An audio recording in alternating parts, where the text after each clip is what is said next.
Well, welcome back to Everest Strong Coaching's podcast, What's Your Everest, where we explore the psychology behind excellence in sport, leadership, business, and everyday life. We spend a lot of hours helping our people improve their performance at work, in competition, and in school. But there's one performance environment where we often overlook what needs to be done, the one we come home to every day. Our closest relationships can fuel confidence, resilience, and growth, or they can quietly drain our energy, attention, and emotional capacity.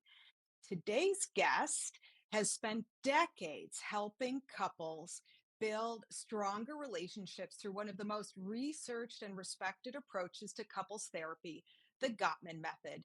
Joining us is Terri Amirati, a certified Gottman therapist with more than 30 years of experience helping couples improve communication, rebuild trust, navigate conflict, and create relationships that thrive, not just survive. So, today we're discussing the locker room at home, what the best relationship teaches us about performance. So, Terri, thanks so much for joining us today. Thank you for having me. It's great to be here. Thanks, Carla. Great. Well, tell us a little bit about your journey. What led you into couples therapy and what specifically drew you to the Gottman method? Yeah, so it's a good question. I would say when I was in grad school, I told the professor I never wanted to be a couples therapist. Yeah. And I did not want to see couples fighting in my office. Um, I had enough of that growing up, and I thought that would not be an environment I could do any effective work in. And sure enough, as life always turns out, doesn't it, our weakest point often becomes our greatest source of strength. So, with that, I think I found my Everest in climbing up a way to help other people navigate the challenges, the complexity of couples therapy, of just being in a relationship. I think I would like to put it that way, of the challenges that they are facing every day in being in a relationship, and that there's a better way to do that. So, what drew me to Gottman was in grad school. He was just starting out his research, and it was groundbreaking. It made a lot of Yeah. sense as we were studying different researchers, different therapists, different um, couples that were, theories that were going out there. And this one just seemed to be something that appealed to both men and women. And it felt very, it not felt, but it, like I said, cognitively and clinically, it makes a lot of sense. And I could see the application for it. So I just started reading his books. And sure enough, a year later, he came to Chicago and did one of his, Okay. great trainings. And I was hooked listening to John and Doctors John and Julie Gottman speak about their Gottman theory, which was evolving. It's probably 20 years before I even met him. So he's passionate about it. You can't get nothing but excited about it when he starts talking about it. And I like the comprehensiveness of it. I like the ongoing evidence base of the Gottman theory. It's research based. It's not stagnant, which a lot of couples theories are one and done. Here's the theory. It doesn't apply. It applies to like certain couples.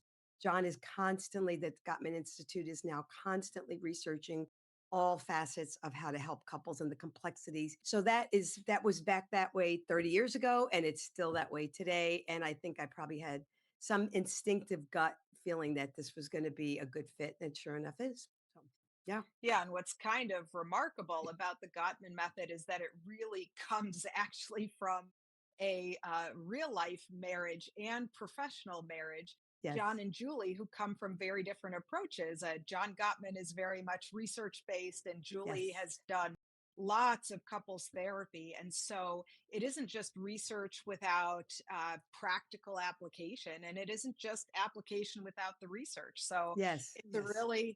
really interesting process. So tell us a little bit, working with couples for so many years, is there anything that continues to surprise you? Everything. So I will have to say it's a great marriage in Gottman therapy, right? Like Yeah. so to speak, let's use the word. It really is. And their skill sets and their unique talents bring that method together. Um, I personally wonder how much of it is based on personal life because it makes so much sense to them and it makes so much sense to couples. What surprises me, I think culturally, the culture is constantly evolving. So over 30 years, what was once um, and this is what's great about the method. What was once applicable has constantly changed. We're now on the verge of where Bluetooth cell phones, technology has taken and spilled into our personal lives, right? And it's spilled Mm, into our relationships as well. I find more couples being detached through cell phones, through yeah. texting. At dinner time is texting time. No, it's not. It's dinner time. Right. So they're missing the connection more and more, and that's happening where people are feeling more anxious and more lonely and more disconnected. So they're coming in sometimes on sadly more distressed and yet wanting still to do better. So things that don't happen foundationally in the building up of their relationship over time, they don't know what that is until they start feeling like they're so distant from one another that they feel like they have to get help. And then they actually come and seek help when they're at that place where it just feels so disconnected and so lonely. But it does happen slowly over time. What I've seen over time in working with couples is that more and more are using texting to actually have their arguments with one Yeah. another, Yeah. even when they're in the same house. Yes. Yeah, that's really the saddest part of what the advancement of technology has done for us is that, like with every yin, there's a yang, right? So Yeah. while we're advancing and we have the ability to communicate sometimes more effectively or faster, we're actually more disconnected. And Yeah. this is happening on a separate note, even with a lot of adolescents who are growing to become married couples someday. And I see them in their 20s and 30s now as they were growing up in those years, and they are just not sure how to be relational. So they do have arguments texting, they do communicate texting, they don't call and talk. They don't have that face to face interaction where they actually get to see what the person's saying, which makes such a big difference. If you're trying to have a disagreement over something, sometimes being in the same room with that person can create some compassion, which is Yeah. what we call later on a repair. But if you're texting, you're reading into the nuances. And I always say this, it's the Mm. greatest form of disconnection. It's the greatest Yeah. form of Mhm. of miscommunication, not disconnection, miscommunication, because we Absolutely. bring to a text what we believe the person's saying. Yeah. May not be what that person's saying to us, right? Right. So we encourage people in the Gottman method to turn towards each other. The power of looking at someone in the eye and talking to them is so powerful. I mean, for those of us who've been around forever, we remember the days of therapy just being face to face in an office. And there was some that Right. that in itself was therapeutic. So we help couples get back to that. There's a time and place for everything, and texting and emailing and all of that is very, very beneficial, but not in place of others that can enrich your connection. And we all at our deep core want to be connected. I believe Mm. that firmly. We want to be, and it's who we are as people. That what makes us so much better as humans than animals. We Yeah. belong for that connection and relationship. So we think that helps us speedily connect, but it's really creating more disconnection. So we have to put that in perspective. Yeah. I often see executives and athletes, and their greatest stress really isn't work or their sport. It's what they're carrying from home. Do you think Yes, people underestimate how much their relationships affect their performance elsewhere? 100%. 100%. I think they Yeah. compartmentalize and separate that. How much do you think it influences their concentration, their motivation, their confidence, sleep, decision making? 95%? Yeah. Honestly, think Okay. about it, especially if it's a caring, loving, intimate, connected relationship. It Yeah. probably it touches you to your deepest core. So Yeah. we're connected to that person, even if we're not getting along with that person, and it's affecting every part of our life. Same thing, and side note, same thing with mothers and children. It's that Sure. deep connection that even when you're not with your children, you're concerned with them, and their stresses concern you. Same thing with relationships. Though we think, oh, we can compartmentalize and separate them, they never really do. Yeah. They can, and I think high performance people successfully can compartmentalize, but I think biologically it affects us as well. And I think the Mm. research lends to that to show that a high degree of stress creates high levels of cortisol in our system that can wear down our immune system. So it affects our performance as well. Yeah. So if we are stressed at home, we are not operating at our all cylinders at 100%. And I think all of us who strive to do better, and especially those who are striving to do performance better, know something's off. They have a game to go to, or they're, an athlete. I'm sure they could shut it down to get through that, but that's about it. then the rest when they're done with that, it affects the rest of their life. Sleep, eating, how they're relating outside of that activity. So having a harmony around a healthy relationship really does kind of spoke into like a bicycle spoke into every other part of your life. It just does, whether we know it or not. And I think more research is lending to that with health and the way we eat and the what we how we sleep is lending itself to what is going on internally is going to be affected by external, and what is affecting external is going to be affected internal. So we are complex human beings. So we can't really separate out when we're stressed with our partners. We could for that day, for the next day, but it Yeah. catches up. Yeah. And I tell people Yeah. sometimes these Mhm. things have expiration dates. So we really need Mhm. to attend to it. I mean, and I often get couples coming in who are married 20, 30 years who have had stressors for a long time in their Yeah. relationship. No, Yeah. and they've lived with it a long time because you can do that. But physically, they're struggling. They are not sleeping well. They're not eating well. Their relationship with their children are struggling. They're getting through their jobs. They can do that. They can successfully make good money, but it's probably not to the point where they feel really good about it. And then they're extremely, you could see, struggling with depression or anxiety. So it all relates. And then they come in because their relationship's distressed. But when I pick apart the other areas, every area is affected. Every area is affected. It's really noteworthy, right? Because you can go home and be so lonely inside of a relationship, or you're just so disconnected that it's so unfortunate when you can't go home and share your wins and losses for the day and Yes, have somebody who cares to really hear about it, or where you haven't figured out how to show that you guys care to hear totally. about it. Yeah. I often Yes. say it's more lonely when you're in a relationship that's struggling Oh, than when you're yeah. outside and single by yourself. Yeah. Because the Absolutely. loneliness is deafening in that relationship. You feel it Yeah. intensely. You know, And you don't nothing feel more. good at home then. No, That place that should be your refuge where you can reset and really rest, it just doesn't no, become when that somebody's anymore. around, remember we long for connection. So someone's in the same room or house with you and you're not talking, that's profoundly lonely. Yeah. Then you Yeah. really echoes how alone you are and you're not connected because it's right visibly, physically there. And you're Yeah. longing to connect with that person even when you had a fight maybe an hour or the day before. You want to connect. We want to all be friends. We want to be relational. And then we can't because the hurt's right there and it's in the way. And then when Yeah. it's in the way, it reminds us, oh, something's wrong in this relationship. I'm by myself. I'm alone. I don't feel safe. I don't feel understood. And that just cuts to the core. But we, again, as humans, we are advanced. We can compartmentalize it, put it in a box, put it away till the next day. And then eventually Yeah. it has an expiration date or until we have a stomach issue or a stroke issue or a high blood pressure issue or something physically takes effect. Be great to marry with Yeah. the medical profession on this, you know? I mean, Yeah, anyway, sorry, right? that's a good point. But it's Yeah. interesting, right? I mean, there's a big difference between surviving and thriving. Well, Yeah. John Gottman became famous for studying thousands of couples over decades. What did that research really reveal that surprised the psychological community? Yeah. Well, I think one of them was what they were doing to help couples wasn't working, obviously, and their methods weren't working. And so he had to come up with a new one. But the second one was, I think foundationally is to understand that all couples will have problems. You will disagree Hmm. 69% of the time with your partner.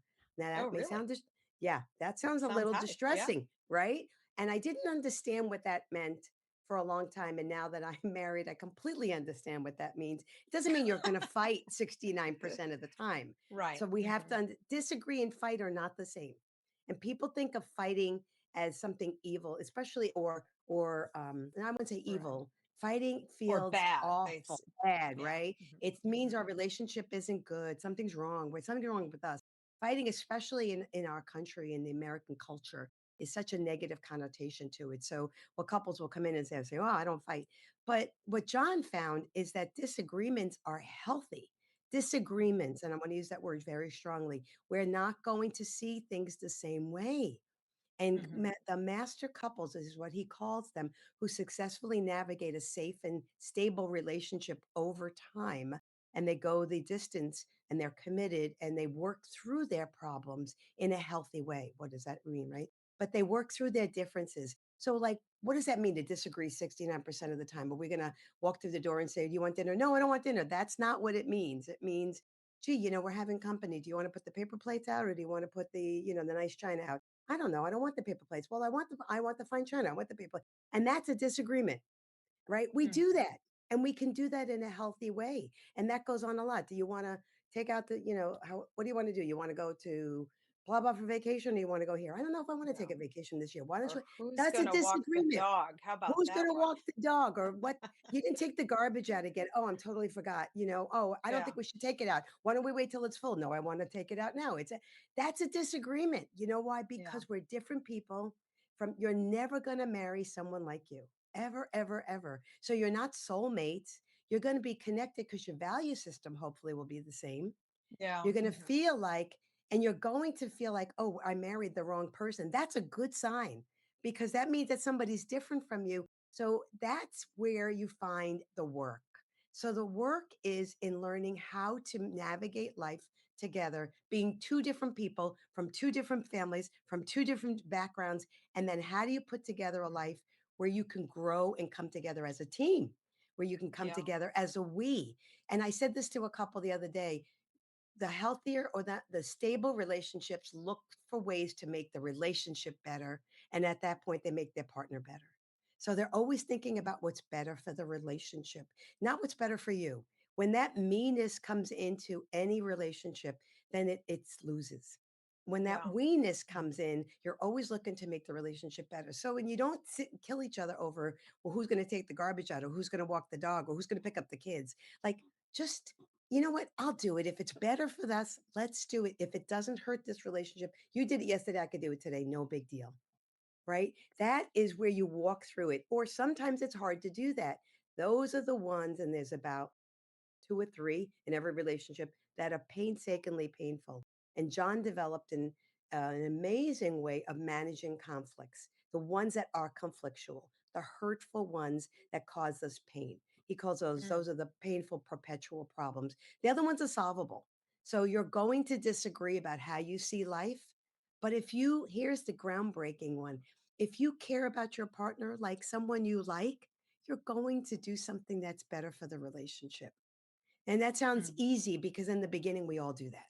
We all go into a Yeah. relationship caring about, we're in love. It feels great. This is our best friend forever. Then we get married and then we find out they're not the best friend. Like they actually don't put their laundry away and they leave their clothes all over the place, or she doesn't Mhm. ever clean up and she leaves a mess. And then if you don't talk about those things, that's when the distance starts growing. So saw all of this and developed a way to teach couples how to become how to manage conflict better, how to become better friends, how to continue the friendship and liking each other over time, even when, and let me just say this, it's never a straight line for a relationship. It's always Mhm. an ebb and flow. So people need to understand that when they're struggling, it's okay. It's okay. They're not doomed. And they're not the Yeah. only ones in the world. And they're going to struggle. They're actually not going to like each other sometimes. It's okay, but they Yeah. have to Mhm. learn to say, "We're in this place. What do we do?" And if we don't have the tools and the skills to get out of those places where we feel like we're struggling, then we go seek help and professional help. Yeah. But then that's the dividing point. Or do we compartmentalize it and it affects our lives? Hopefully they find tools or books to read. There's resources out there that are absolutely amazing that are, more and more that is coming out. Gottman Institute has a lot of stuff. There's tons of books out by many great psychologists that are out there. Find resources, find people to talk to, but don't sit and pretend it's not happening. Then Yeah, that and problem just becomes bigger. Right. right. And just to your point about the books that are out there, certainly I have to put a plug in for the books that have been written by the Gottmans because there's a sense of humor that is woven throughout that is makes I find those books particularly enjoyable.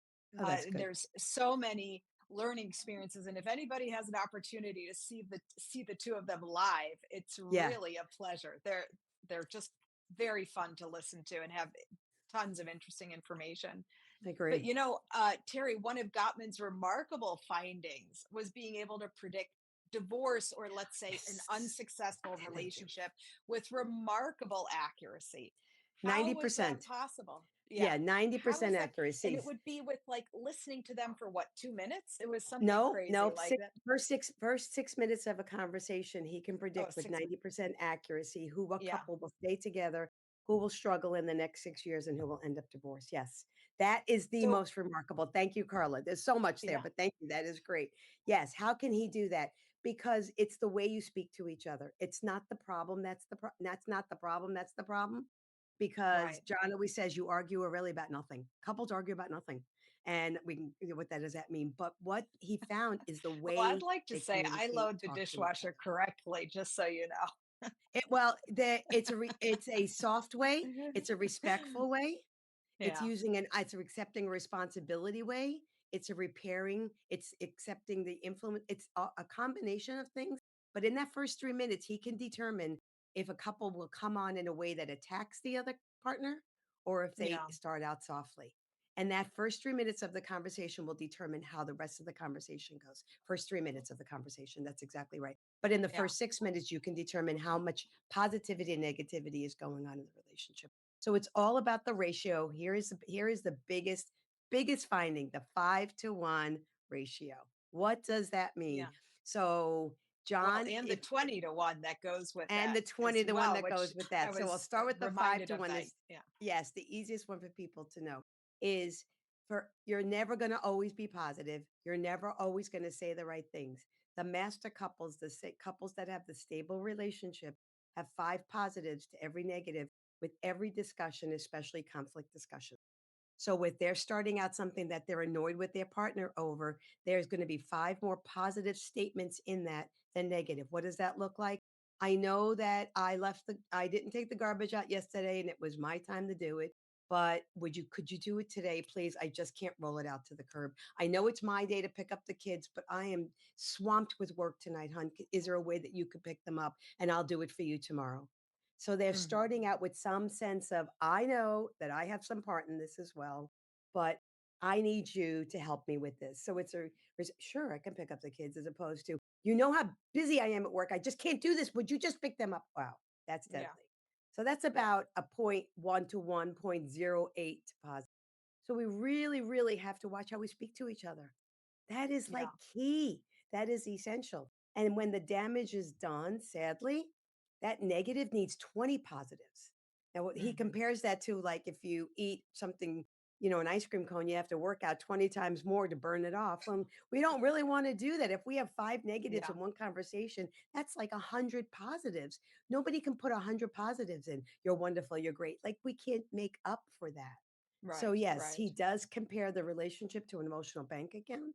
And with that yeah, understanding, which is why it's so amazing to read a lot of his stuff and to listen to his podcast and listen to it. It's very understandable to the male and the female mind because it applies to their concrete relationship. Like, this makes sense.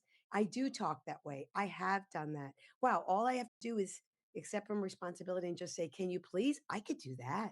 See, it's really doable in small, small, tiny steps to change the trajectory of your relationship over time. Small, tiny steps. Relationships do not struggle over big explosions. That's what made yeah, another thing his research found. It's the death by a thousand paper cuts. It's the yeah, pinholes in a mhm, tire. So we right, want to patch those up immediately. That's the 20 to 1. That's the 5 to 1, the pinholes in the tire or the death by a thousand paper cuts. And when I tell people this, they are so freed by it, thinking, oh, I can do that. I can yeah, patch up mhm. things timely. So that was another earmark of his research for sure that hopefully gives hope to couples and helps. Tell Yeah. us a little bit about the 4 horsemen. Yes, and then there's the 4 horsemen. So that Yeah, is what he found with his research as well. So the 5-to-1 ratio, which is starting a conversation softly, and then everybody has heard of most people have heard of the 4 horsemen. So he pins the way he has labeled the way we communicate with each other. The effective way or the not effective way is staying away from what he calls the 4 horsemen of the apocalypse. And that is from the Bible, the apocalypse. So we want to stay away from using criticism. That's a 5-to-1.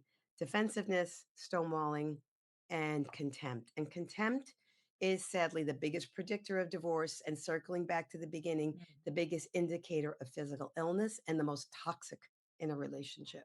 And if Yeah. your Yeah. relationship moves into that place, you will feel it for sure physically. And it is very strained, if not probably very, very distressed. So the four horsemen. So what he says is criticism. These are the one you want to stay away from focusing on your partner's faults. You want to stay away from pointing your finger at your partner. We So No how one would you wants. bring up something that you're concerned about when You're right. without using So criticism? we don't want, none of us want to be in a relationship where we're the problem. Yet we are always more forgiving of our own problems and notice our partner's problems. Right? Yeah. So instead of saying, well, you never go and pick up the kids anymore like you said you were. You don't put your stuff away. It's always all over the floor. You said you were going to clean up the counters. I never see you doing that. Your partner's like, I know I have all these faults. Thank you for reminding me. What do you want me to do with it? I'm going to do nothing because now I feel very criticized. And that is destructive. And that happens very Hmm. often. So how do you bring it up? Again, use that softened startup approach, or you use that accepting responsibility, or the I statement. You focus on yourself. The greatest I tell people, the goal of good communication is to be heard, not to get your point across. So you want your partner to Hmm. understand and hear you. How do you do that? Use an I statement. I am really upset when I see the papers all over the counter. This is driving me crazy. Is there a way you can just clean this up today, please? That's how you bring it Hmm. up. You talk Hmm. about what's going on with you so your partner understands you because they want to love you deeper. We believe this, and we give them a chance to do that. So we help our partners shine to say that. So we'll say something like, I am just so overloaded at work. I cannot get away from my desk, or I just can't pick up the kids today. I know it's my turn. I will take over next week. Can you just do that tonight? As opposed to, Yeah. well, I've done it for 3 weeks. Nobody wants to be pointed out of what they're doing wrong. And we do it all the time. And the more distressed we become, the more we villainize our partner. So we want to get away from that. So start with an Yeah. I statement. Tell them how you're feeling. Tell them what you're thinking. Tell them what you need. Basic. I feel, I need, this is what I want. I'm just late at work tonight. Can you take care of dinner? I'm really sorry. Yeah, and I I'm want to really sorry. underscore something. I feel lots of people will throw in there, I feel you're not pulling your weight, which isn't Which is a backdoor actually, criticism. It's a it's back backdoor to criticism. criticism, but it's also not actually a feeling, No, it's right? The not. feelings are really limited to sort of the mad, sad, glad, and maybe scared category. Sorry, it doesn't Exactly. rhyme, but really starting to think about what are the emotions I'm feeling as Yes. opposed to using I feel and then putting in a thought. Yeah, good point. And I always tell couples, if they're not sure, most of us don't, when we feel distressed or angry at a partner, know what we're feeling. And Julie says you could say mad, angry, annoyed, all good. But sometimes you could say, I just, I don't know. I think I just can't do it. It's okay. That's It's okay. better to Yeah. say that than, I think I'm feeling that you're just not pulling your weight. I'm feeling Yeah. that you don't care about me. I'm feeling that you don't give a hoot whether this house is clean or not. That's telling your partner what's wrong with them. You're not feeling, you're Yeah. thinking. Right. That's your thoughts. So I help people understand, I think a thought, I feel a feeling. Mad, sad, Right. Yeah. okay. That's Hmm. fine. Stay with that. Stick with, and if you can't do the feeling, you can tell them what you think, but stay with yourself. The greatest form of Yeah. communication is helping your partner understand you, not telling them Well, what's wrong with them. yeah, say a little bit more about contempt because it can be verbal and nonverbal. Yeah, so contempt is sad to see when you're at the scene, and it's so subtle that we don't even know we're falling into it. It usually results from a couple being distressed over time, where they are those little tiny pinholes, those death by a thousand paper cuts, are really bleeding out. And when the relationship gets to that point, it doesn't ever start at that point. Usually not. There's a lack of appreciation for their partner, and they start villainizing their partner. So it's the eye roll. It's the thought of, I think I'm just better than them. And what kind of an idiot does something like that? It might come out, Mhm. or it might just come out in a tone, or it might be a smirk, or it might be like under their breath. Well, Yeah. how Mhm. stupid can you be? When it gets Mhm. to that point and it is painful to watch, you really have to bring it to their attention, and they feel it, the toxicity. They will often have, Carla, physical problems. Yeah. 99% of the time, the research is a direct correlation. that it produces something internally. The partner who's on the receiving end of contempt usually develops physical problems from that. So I will Mm, check in and ask in the office, "Are you guys on medication? Is there any oh yes, oh yes, depression, anxiety, ulcers, high blood pressure, stomach problems, you name it." And the list goes on. So when it gets to the point where you're starts to feel like you are not your partner's best friend, they don't care about you, you're villainizing them, you're moving towards contempt. You have got to get a wake up call to go, okay, we need to do something about this. Because I married this person because I love and care about them. They can't be that awful. And if I'm feeling that awful, something's wrong here. Or am I so distant that I've missed what's important to them? And maybe mhm, that's what the other partner feels contempt over. Your job, your whatever, is so much more important than me. And then it starts going back and forth. And it usually does go yeah, back and forth in that respect. So it is toxic. And that's what the research shows. And it could be directly in what I said verbally, or it could be that subtle, just, or even to they're talking to their mother. Well, she's such an idiot. It's going to come out when they're with their partner. Well, you never yeah, clean right, anyway. You know, yeah, when was the last time yeah, you ever cleaned anything in your life? yeah. Deadly, deadly. So that's when you're What a about little, when couples are arguing? Sometimes somebody is flooded, really. They're so overwhelmed. They're not really thinking clearly anymore. They can't respond particularly well. Is taking a break during an argument ever a yeah, healthy strategy? Is it just this, avoidance? What would you yeah. say?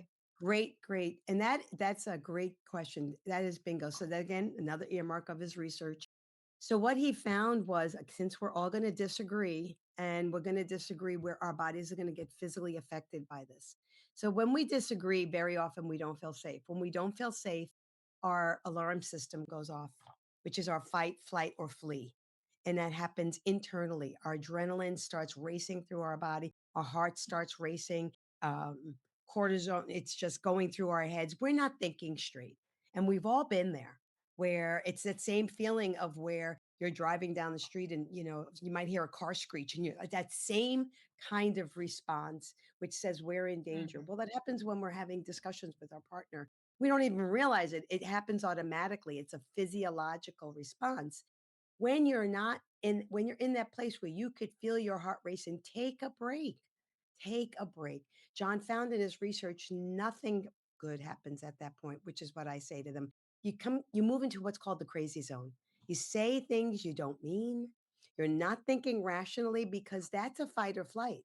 That's the place where people kind of exit out of there. Like that's where if you're driving down the road and you see a car screeching, you're going to turn and do something drastic. That's a good thing to do. But if you're in an argument and somebody's saying something, your partner's saying something that have hurt you, you're going to do something drastic. Like you might say something you don't mean. And Yeah. that is when your body is just so flooded. So John recommends a 20-minute break at a minimum. And I tell couples take 30 because 20 minutes and a good break means you step aside and distract yourself from what just happened. You don't step aside and ruminate. And he teach couples to even do a little hand signal like time out, like break. And not, I need a break because you're so, no, that's Mhm. not a break. That's a criticism. Or you need a break. You're sounding, no, break. And, just break very respectfully, not break because you sound crazy and no. And we teach this. And I will say this, Carla, the more successful couples are, the harder it is for them to take a break. The high performance couples have the hardest time with this concept of flooding and breaking because they operate at such a high level. They're used to being Yeah. able to tolerate that intensity. But I tell them And it's to not push the through tough situations. Yeah. exactly, but it's not the same thing in a conversation. You're not being rational. And the research found is that you don't think rationally, you don't say things, your brain's not operating in a place where you can have a productive conversation. And I've often told couples what you say in the middle of those just don't count. Okay. He said he wanted a divorce and he can't stay. Okay, but it was a lot of Hmm. emotion involved in that. When we Right. break that Right. apart, when Yeah. they're rational, they're like, no, I just needed to get out of that conversation. So we teach couples how to take a healthy time out. And that means 20 minutes of non distracted, walk out of the room, go do some deep breathing. Then you come back. So you don't leave and never come back. And this is the most important. Yeah. Couples who need to feel like they're reconnecting. How are you doing after 20, 30 minutes? I'm still upset. Okay, well, let's talk. We'll shelve this, come back to it 30 minutes from now. And when they can come back, they can have that rational I statement conversation and they could do productively. So that's what they call a repair. And in so many couples researches, the stable couples often do this. They do these repairs and they do them in ways that save the relationship. So they don't just disappear and not come back because that leads one partner to feel abandoned. I still need to talk about this. Where is he? Where Yeah. is she? So you So come what does back, you that check healthy in. repair attempt look like? That can be a number of things. It could be, you know what, I'm really sorry for what I said before. Can we just start over again? Um, I really blew it. That just wasn't what I meant. Or I was just feeling so out of control that my brain wasn't functioning. Can we start again? Or you know what, I'm not feeling good about having this conversation tonight. Can we talk about it tomorrow morning? I still love you. Mhm. I didn't mean what I said that. I don't want to damage Yeah. our Hmm. relationship. Any of those that take some degree of this is where I was at. I care about you. I care about us. Let's start again. Let's take a break. Let's see what we can do to redo this. Let's open up our Gottman stuff and use that. Whatever that looks like. Let's take a walk. Like, would you like a Hmm. cup of coffee? That they found that's even a great repair. Let's just sit and have a cup of coffee. Let's just have a glass of wine, sit in the patio right now. Like, I just need to, maybe we should just go to a movie. Any Same of thing. those Like count. yeah, and one of my favorite Gottman concepts is really the concept of turning toward, as Mhm. well as the bid for connection. Can you explain those a little bit? These tiny interactions that are in some ways so much more important than romantic gestures? Yeah. So going back to what I'm just going to preface this, John's research um, put together the sound relationship house. What you just mentioned is called part of our first four levels of the friendship system. So they can find that sound relationship house online, and you can see the first four levels of the friendship system. That friendship system is crucial to keep working at over time. The first level is liking each other, being friends, but the third level of it is that turning towards. So that friendship system has to be constantly built up with the small, tiny gestures over time. What does that mean? That means that every interaction we have with our partner has three responses. We can respond to them by physically turning towards them. So that's what the couples in his research did that were stable. They would say, you know what? We just had a really bad moment. You want to just sit on the patio. Your partner turns back to you and says, that's a great idea. That's the golden moment. That's a repair. Sure, let's just sit outside. We could talk about this tomorrow. Let's definitely talk about this tomorrow. Those are physically turning towards, emotionally turning towards. They're responding to each other. Another response is a turning away moment. And John calls these sliding door moments. They can change at any moment. In the middle of that conflict, they are turning against each other, right? So they're turning against each other. We're taking a time out. Now they turn away from each other. That's okay. Because then they come back and say, I'm really sorry for what I said. You know what? Can we just like go to bed and talk about this tomorrow? Great. Turning towards, physically turning towards. So every interaction has these momentary responses. Or if we're, maybe a minor moment is I walk through the door and I say to my husband, so how was your day? Oh, don't even ask. It was awful. That's a turning against moment. I'm like, oh, wow. I felt rejected. I was just trying to give an olive branch and reach out and see, I had a great day and Hmm. I wanted to talk to you. And then he turns back and says, I'm sorry that I'm just in a bad Hmm. space. That's a turning towards moment. Can we Yeah. just give me a moment and I'll be back? That's a connection. So we're looking for those moments to turn towards. We're going to have turning away. And sadly, we might have turning against. So they're looking for those tiny moments to even greet each other when a kiss when they come through the door. That's a turning towards moment. Let me go take care of the kids. That's okay. They had that moment of connection. Can you talk now? I really can't, but I'll be back later. That's okay. Yeah. Or as opposed Hmm. to, can you talk now, John? John, well, I was talking to you. Oh, I'm sorry. I didn't hear you. Turning back. He turned away. He turned back. So that's what we're saying. It's those death by a thousand paper cuts or repairing by a thousand band-aids. So we could do that. Yeah. That's the encouraging part about Gottman's research. It really is that minute. It's that simple, but is it? Right? It's that simple, but is it? So it's mindfully being aware that you care about this relationship. Remember the old saying, marriage takes work? That's the work. turning towards. Yeah. That's the work. It's not like Right. big work. It's not the big explosion. That big fight's not going to destroy you. But if you have not been turning towards each other and you have an emptiness between you that's kind of distance one another to Yeah. involve contempt, yeah, that big fight might be the final straw that, you know what, you're bleeding to death. But if Yeah. you're not Mhm. and you have some good stuff going on, that big fight you're going to repair and go, I'm sorry. I can't believe what I said when I was in that state, but I do need to talk to you about this. I am really upset that we have no money right now and you didn't tell me about that and really need to talk about this. You know, Yeah. that's different. Those are two different conversations. With I'm upset, I need to talk about this. Help your partner understand you, turn towards them, look for ways to help them feel like you like them and care about them. You're right. Yeah. Like Julie says, talk to them like they're your neighbor. And you would never Yeah. talk to Mhm. neighbors sometimes the way we talk to each other. And if a neighbor says, hey, how are you? You're going to turn towards them and say hi. And those are called bids for connection. So we Yeah. want to make sure that we increase the 5 to 1 again, those bids for connection. You see how it kind of all goes together really nicely. What about couples who, after years of being together, how do they maintain curiosity? Yeah.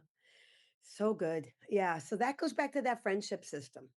So the couples that are the stable couples, so he calls them master couples who have these long, stable relationships, constantly work at that friendship. And that friendship is the solidness of their relationship where they are checking in with each other almost daily. So how did it go on that project? How did you do? So they're always finding out. And John says our love maps, he calls them love maps of learning about your partner's inner world, their thoughts, feelings, what's happening their day, their ups, their downs. Your partner's love maps are constantly changing.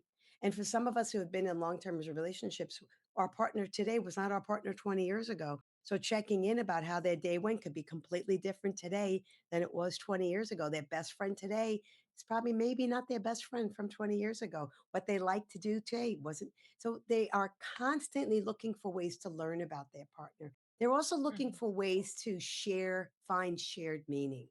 And that's the curiosity too. So maybe it's having those weekly dates. And if not the weekly dates, finding ways to do something that your partner likes. So you're back to the love maps and then finding something that your partner likes. But it is taking the time intentionally making the time, and I teach this to couples, that 20 minutes at nighttime, 10 minutes even if you can't do 20, when the kids are in bed or you're done with your work day, turn towards each other physically, just get the TV off, check in and see how your day went, what their day looks like tomorrow, what projects coming up, what stressors are going on. John found in research that couples who helped manage their external stresses were doing much better than those who kept them apart from their partner. So the Mm. external stress that's going on in life, share that because your partner wants to be your ally. They're your teammate. They're in Yeah. solidarity Mhm. with you. They want to support you with that. Well, let me know how it goes. I had no idea you were going through that. I didn't know your boss was saying that to you. I didn't know you were feeling that way about that. I had no idea that part, that you were struggling physically. So when they are finding that out, they want to be there for their partner. And that's the curiosity of like, I don't know this person, but I always want to get to know them because they're my back to the love map. So they want to be my best friend. I want them to be the best friend. And the couples who go the distance, even though they've had those dark periods, they come back to this is the person I want to spend my life with. So I want to always get to know them and have that mindset. I always want to get to know what their day was like, what they like to do. The things that for the most part, we're together, my husband and I, 20 years, we still like the same things. We can't do the same things we used to, but we're also exploring different things. Yeah. Mhm. So maybe we want to try this. And we did that yesterday. So we were like, yeah, let's try this. We haven't done that before. So Yeah. you could see that the Gottman method is kind of like a web. It intertwines and it all of these are Gottman theories. But they all Yeah. relate to how you can see your partner as someone you like, you care about, you want to spend your life with them. There are days you don't like them, but you care about the relationship. That's how you have to see it. I care about my relationship. I care about my family. And if there are days that your partner is hurting you, then we need to find some resources. And we're not the only ones struggling. I think that's a Right. takeaway I Right. want couples to know is that relationships are hard. In our culture, they're getting harder with Yeah. technology, with the stresses of families, with with a lot of things. It's getting harder. So it's okay to ask for help and not be alone in that. You're not the only one struggling. The divorce rate still sadly hovers at 60%. Yeah. So therefore, it is a risky business to be married. When you've got a Yeah. 40% Mhm. chance of making it, you have to know that you're entering in something that is hard to do. So looking at this theory of the little things you can do, and John says you change the smallest things in your relationship can have the most powerful meanings over time. If every couple listening did one thing differently this week or changed one communication habit, what could they do? What would you recommend? Wow. Great, great question. One thing, depending on where they're at, but I would say they would turn towards their partner, look them in the eye, and say something nice to them. One Mm, thing. And if they're not doing it, if they're already doing it, then turn towards their partner and hug them and kiss them and tell them that you love them. And if yeah. you're already doing that, turn towards your partner before you go to bed and go to bed together and hug each other and tell them that you Yeah. love them. Or ask them what they want to do tomorrow or how you can take them out. So there's a whole, but it's turn towards your partner, look them in the eye, and see them as somebody that you want to be spend time with and spend your life with and make their lives better. I sometimes I've undone this in my own life where it's like I can't imagine my life without this person. And right now I'm looking at him and he's kind of cute in the way he's doing that. So find something you could appreciate and then tell Yeah. them that. That is rich. John finds that rich. So find something they're doing and tell them that you Yeah. appreciate something. Mhm. I would say that's the one thing they can do today and every day. Look for one thing that they're doing. Don't think it, say it. I Yeah. noticed that Mhm. you hung your coat up today and you know that's important. Thank you for putting the shoes away. Thanks for picking up dinner tonight. You know I was really not up to cooking. I Yeah. so appreciate that. Like, thanks for, get picking up that stuff at the drugstore. It really saved me the time. As opposed to, oh, you stopped at drugstore? Great. No, Yeah. thank you for doing that. Darren finds Yeah. that's rich. That's adding like $1,000 into your emotional bank account. It's rich. Yeah. Hope that helps. Well, what's one lesson you've learned from your clients that has changed your own life? Oh, yeah. I think what I've learned from my clients, I'll have to be real about this, is that we're all the same. We are all the same. What Yeah. I see happening in the room happens in my life a lot. Yeah. Sometimes the better or worse, but there's threads of my life that come into my office that I think, you see, Terry, we're all the same, Yeah. and if there was once a point where I remember early on in the marriage thinking, "Oh my gosh, my husband's so different than me. I must have married the wrong person." Yeah, how many times I've heard that in my office? 100 billion times. And then Uh-huh. I look at Yeah. them and I think, that's probably that's an okay thing. So not only do I learn we're all the same, but I also see how hopeful this process is. And that's Yeah. so enriching because I know that when I apply it to my life and I teach people how to do this, it works. And I think the Gottmans feel the same way in their life. They've applied this to their life and it works. Growing up in my family, divorce was prevalent. I've had probably 60 cousins, and I can't remember how many of them when I was a kid were getting divorced. It doesn't have to be the way. We Yeah. could push Mhm. through this and make it better. And that's what I've learned in this is when you work hard at something, regardless whether it's the performance or your relationship, you can have something better on the other side. You just got to be able to give yourself the okayness that sometimes doesn't feel good. It doesn't mean it's not good. It means Yeah. it's going to be okay. We're going to be okay. Tomorrow we get up and we try again another day, Yeah. and we do that better the next day. I don't know if that helped, but that is what I've learned. Well, So it's absolutely true, and there's always another chance to try it a different way, and there's a lot we can learn from the way we're interacting, and we can always ask for feedback. Well, we ask everybody on this show one final question. So, what's your next Everest, your next personal Everest that you're working on or personal or aspiring to achieve? professional? Yeah, personal or professional. What's on the horizon for you? Well, I'd say personally, maintain a healthy life, so I don't definitely want to continue that. So I'm striving to say, uh, um, to, and that's a whole nother discussion. But I will say professionally, one of the one of the things I'm aspiring to do is to help those who feel so distressed. The couples who feel like they are gone and they've waited a long time. There might be betrayal, there might be some distrust that's gone on. They've they thought they had it good and they've woken up and know that it hasn't been good for a while and they don't know what to do. Yeah. And Mhm. I know Gottman's research has done amazing with that. Julie's done amazing clinical applications for that. And I know there's a lot of clinicians out there that don't know what to do with that. And I have couples coming in going, we've seen so many people, it must be us. So my Everest with them is to give them hope. This is Yeah. what I love about Gottman. And I tell people a lot of this. Gottman's method works. I take little credit for that. I am the catalyst for this. I am just Mhm. helping this work. I know what I'm doing, and that's the difference between us and those who are not trained in Gottman. We're trained to help you get to a better place. So called, they call us experts. Okay. But we know how to help you get there. And we can look at your relationship, assess it, and help you get there. They don't want a divorce.